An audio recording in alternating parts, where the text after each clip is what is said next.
60 Minutes Overtime. I'm going down to South Park, gonna have myself a time. I had watched episodes of South Park for a number of years. I thought, this is really brilliant.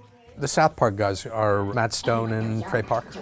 This is where we start the day, and hopefully we come up with some decent ideas, but we have there's a clock ticking, and sort of like the 60 Minutes clock.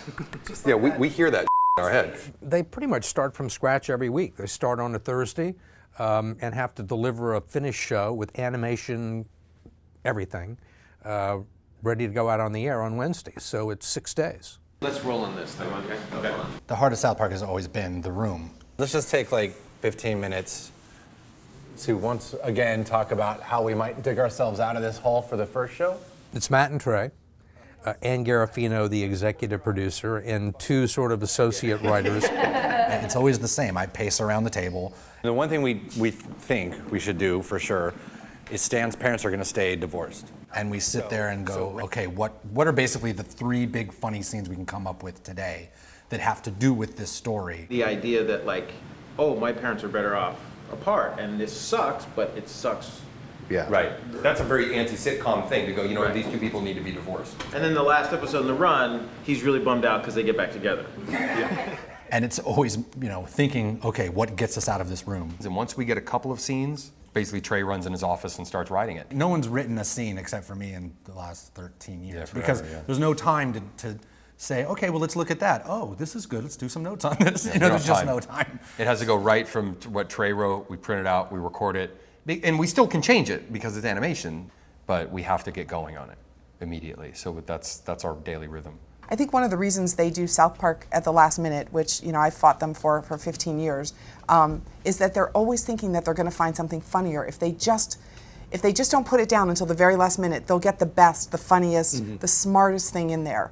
If Pete Millman does not kill himself, we will make it very worth your while. By Sunday or Monday, you're at a point where you maybe have 10 minutes of animation done. And the clock's ticking louder. The clock's ticking louder and louder, and you basically have to use that 10 minutes of animation because it's Sunday and the show's on the air Wednesday, and we don't have time to go do another stuff. So you kind of slowly trap yourself and paint yourself into a corner.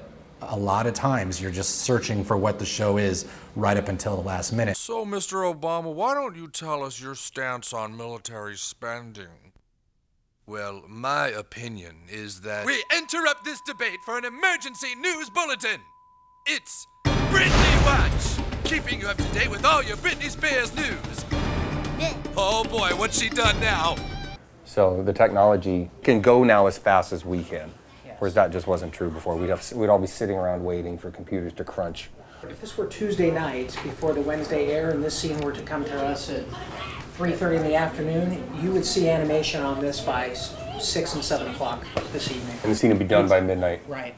Done, animated, final form, everyone happy with it, and we write it at 2 or 3 o'clock in the afternoon. We got that gerbil. We got the gerbil. We got that gerbil. We didn't drawing have the in gerbil there. before. Yeah, now we got the gerbil, Right. so now it all makes sense. And it was very hard to understand at times what they were talking about because they kept referring to old episodes and they'd say one word and everybody would know exactly what everybody else was talking about.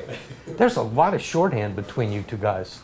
Yeah, that's another reason why we can do it so fast. Now, Matt and I have worked together for over 20 years.